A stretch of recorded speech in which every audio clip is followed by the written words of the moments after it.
왜 동남아 국가들은 하나같이 가지면 가질수록 은혜를 배발하는 것인가? 베트남과 박항서의 사태를 보고도 배운 게 없었던 인도네시아, 그 결과는 파멸이었다. 현재 신태용 감독의 인도네시아가 카타르 U23 아시안컵에서 90년 만에 기적을 쓰며 돌풍을 일으키고 있는 가운데 인니 축협이 역사상 처음 경험하는 말도 안 되는 성과에 눈이 멀어버린 것일까요? 처음에는 아시안컵 8강을 가야지만 신태용 감독과 재계약을 할 것이라고 하더니 불가능을 가능으로 만들어버린 성과에 취해 기어이 제2의 박항서 사태가 일어나고 말았습니다. 특히 8강 한국전을 치르기 전 기자회견장에 나타난 신태용 감독의 동남아 종특을 관통하는 뼈를 때리는 작심 발언은 동남아 전체에서 큰 화제가 되기도 했는데요. 해당 소식 자세히 알아보겠습니다. 인도네시아 전력으로 아시안컵 8강을 간 것도 불가능한 기적입니다. 냉정히 말해 인도네시아는 2010년대를 지나며 동남아시아에서도 동네북이 돼버렸고 지역 예선에서 바레인한테 10대 0이라는 역사상 최대의 굴욕을 당한 게 불과 10년 전입니다.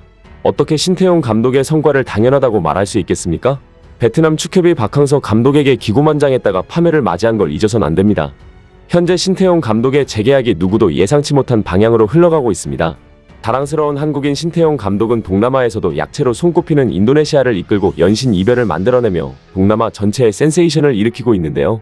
1차전에서 홈팀 카타르에게 패배했을 때만 해도 모두가 호주와 요르단을 꺾고 8강에 진출하는 것은 불가능이라고 말했지만 왜 우리가 질 것이라고 생각하는가라며 호통을 쳤던 신태용 감독은 결국 본인의 능력을 증명하며 인니의 신으로 등극했습니다.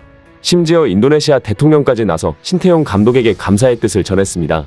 축구는 국민들을 하나로 통합시키는 강한 힘을 가진 스포츠입니다. 우리 인도네시아 국민들이 거리로 뛰쳐나와 하나가 된 모습을 보는 것은 저희 소원이나 다름없었는데 그 찬란한 소원을 신태용 감독이 이루어 주었습니다. 신태용 감독에게 진심으로 감사하다는 말씀을 드립니다. 그도 그럴 것이 3억 인도네시아 축구팬들 뿐만 아니라 인도네시아 국가대표 선수들마저 아시아 최강 중 하나로 평가받는 호주와 중동의 다크호스인 요르단을 상대로 자신감이 없는 모습을 보였고 오직 신태용 감독만이 포기하지 않은 모습을 보였었는데요. 신태용 감독은 호주와 경기를 치르기 전 선수단에게 축구에서 불가능이란 건 없다. 어떤 일이든 일어날 수 있다. 우리는 호주의 절대적인 피지컬 열세에 놓여있다. 그들은 좋은 신체 조건으로 우리를 압박하고 또 압박할 것이다. 그러나 우리는 그 어느 나라보다 강인한 정신력이 있다. 내가 처음 여러분을 만났을 때 45분을 뛰는 것조차 힘들어했는데 지금은 90분 다리에 쥐날 때까지 뛰지 않는가. 여러분은 피치 위에서 이기고자 하는 강한 열망이 생겼다. 그런 열망이 있으면 우린 반드시 승리할 수 있다고 말했습니다. 그리고 시작된 신태용 감독의 매직은 아시아 축구 팬들을 모두 깜짝 놀라게 만들었는데요. 선수단에게 강력한 위닝 멘탈리티를 심어줄 뿐만 아니라 누구도 예상 못한 변칙 전술로 호주를 1대 0으로 제압하는 대이변을 만들어낸 데 이어 3차전 요르단과의 경기에서 무려 4골을 폭발시키는 화력까지 보이며 인니 축구 역사상 첫 8강 진출이라는 이변을 만들어낸 것.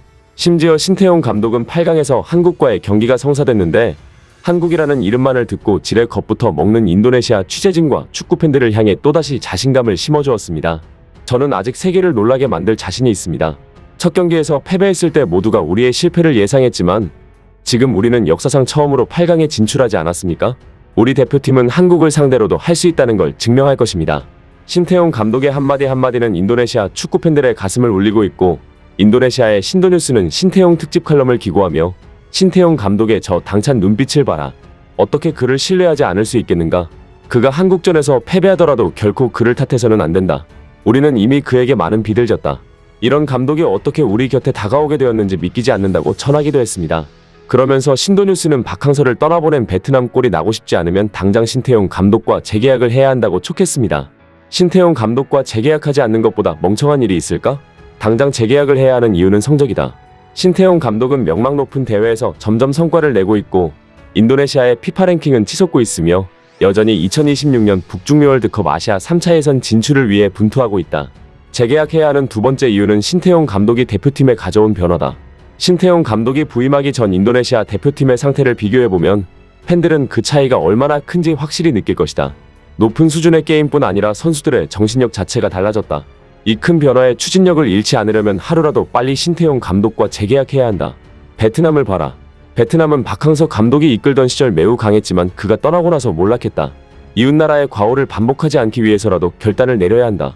하지만 인도네시아 축구협회는 역사상 첫 8강이라는 성과에 눈이 멀었는지 전혀 예상치 못한 행보를 보이기 시작했는데요. 처음에는 신태용 감독의 재계약 조건이 U23 아시안컵 8강이라고 공표하더니 갑자기 8강 이상의 성적, 심지어 올림픽 본선 진출이라는 성과를 일궈내야 재계약할 것이라는 스탠스를 취하기 시작한 것입니다. 심지어 아시안컵 본선 진출만으로도 기뻐하던 모습은 어디 갔는지 급기야 이성을 잃고 인도네시아는 올림픽에 진출할 수 있는 전력이라며 비정상적인 자존자대의 모습을 보이기 시작했습니다. 당장 눈앞에 빛나는 성과에 목말라 신태용 감독이 이룬 것이 마치 자기들이 이룬 것이라고 착각하고 감독을 업신여기는 행태는 한국인들에게 매우 익숙한데요. 바로 베트남 때문입니다. 베트남은 처음에는 박항서 감독이 베트남 국가대표 감독으로 부임한 이후 써내려간 역대급 성과에 대해 극찬에 극찬을 보냈지만 시간이 가면 갈수록 베트남이 그런 성적을 내는 것이 당연한 것인 줄 알고 박항서 감독의 고마움을 잊어버리기 시작했는데요. 특히나 베트남이 박항서 감독과 이별한 결정적인 계기는 당장 눈앞에 보이는 성과에 집착했기 때문입니다. 몇십 년 수십 년 동안 우승을 못하던 나라가 갑자기 우승을 하고 월드컵 예선에 진출하기 시작하니 대가리가 커져서 조금만 성적이 안 나와도 초조해하고 박항서 감독의 전술 역량은 끝이 보이는 게 아닌가라며 의심하고 질책하기 시작한 것이죠.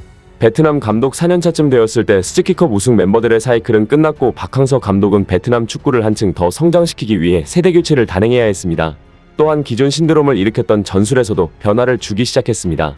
하지만 박항서 감독은 그러면서도 당연히 당장 눈앞에 놓여있던 대회도 포기하지 않았습니다. 세대교체를 단행하는 시점에서도 지역대회에서 훌륭한 성과를 냈고 월드컵 최종 예선에서 역사적인 첫 승리를 거두기도 했습니다. 역대 전적에서 전패였던 중국을 상대로 이기고 일본 원정을 가서 1대1 무승부를 거둔 것만 봐도 엄청난 기적이었습니다. 2026년 월드컵을 바라보는 박항서 감독의 플랜은 완벽해 보였는데요. 그러나 축구에서 세대 교체와 변혁은 절대로 쉽고 단기간에 되는 것이 아닙니다. 많은 시행착오를 겪을 수밖에 없고 레알 마드리드와 바르셀로나 같은 세계적인 빅클럽조차 이 과정을 겪을 때 암흑기를 보냈습니다. 하지만 당장의 성과에만 눈이 멀기 시작한 베트남 축구협회는 예전만큼의 성적을 거두지 못하는 박항서 감독을 신뢰하지 않기 시작했습니다. 박항서 감독이 나무가 아닌 숲을 봐야 한다라며 공개적으로 어필했지만 베트남 축구협회는 눈앞의 성과에만 집착했습니다. 박항서 감독은 자신에게 쏟아지는 비난과 비판은 겸허히 수용했지만 선수들과 코치진들에게까지 비난이 쏟아졌을 때 폭발하고 말았는데요. 베트남 축구협회와 축구계 인사들이 박항서 감독을 신뢰하지 않는 것처럼 박항서 감독 역시 베트남 축구협회를 신뢰하지 않았고 내 전술을 비난하는 건 당신들이 할 일이 아니다라는 이례적으로 강한 발언까지 하기도 했습니다. 결국 갈등이 지속되고 결국 상호합의 하에 재계약을 하지 않겠다는 결론에 다다랐는데요. 자신들이 당연히 우승해야 되는 국가인 것처럼 행세한 베트남은 박항서 감독의 진짜 가치와 큰 그림을 알아보지 못했고 결국 스스로 몰락하는 우스운 꼴이 되고 말았습니다. 그리고 현재 똑같은 모습을 보이고 있는 게 바로 인도네시아 축구협회인데요. 당초 아시안컵 본선만 진출해도 역대급 성과였는데 신태용 감독이 역사를 갈아치우고 대통령까지 열광하기 시작하자 인도네시아 축구협회는 말도 안 되는 방식으로 신태용 감독에게 더 좋은 성적을 내라고 압박하기 시작했습니다. 심지어 인도네시아 매체 더 자이에 의하면 축구협회 고위임원 회의에서 인도네시아의 올림픽 본선 진출이 신태용 감독 재계약 조건이라는 의견이 수용되었다는 어처구니 없는 사실도 전해졌는데요. 한국전 직전 인도네시아 기자들과 기자회견을 가진 신태용 감독은 재계약에 대한 질문이 나오자 이니 축구협회를 겨냥한 듯 한국전이 마지막 경기가 될 수도 있다는 걸 인지하고 있습니다. 감독과 코칭 스태프 선수단이 이룬 것을 기관에서 폄하해서는 안 됩니다. 그리고 착각해서도 안 됩니다. 인도네시아는 2010년대에 들어 축구 불모지였고 이제서야 다시 수면 위로 서서히 떠오르고 있을 뿐입니다. 오판하면 안 됩니다. 대회에 무게감을 잇는 순간 발전은 없어집니다고 말했는데요. 과연 인도네시아가 베트남과 다른 길을 걸을 수 있을까요? 여러분의 의견 남겨주시면 감사하겠습니다. 끝까지 시청해주신 여러분 진심으로 감사드리며 구독과 좋아요는 영상 제작에 큰 힘이 됩니다.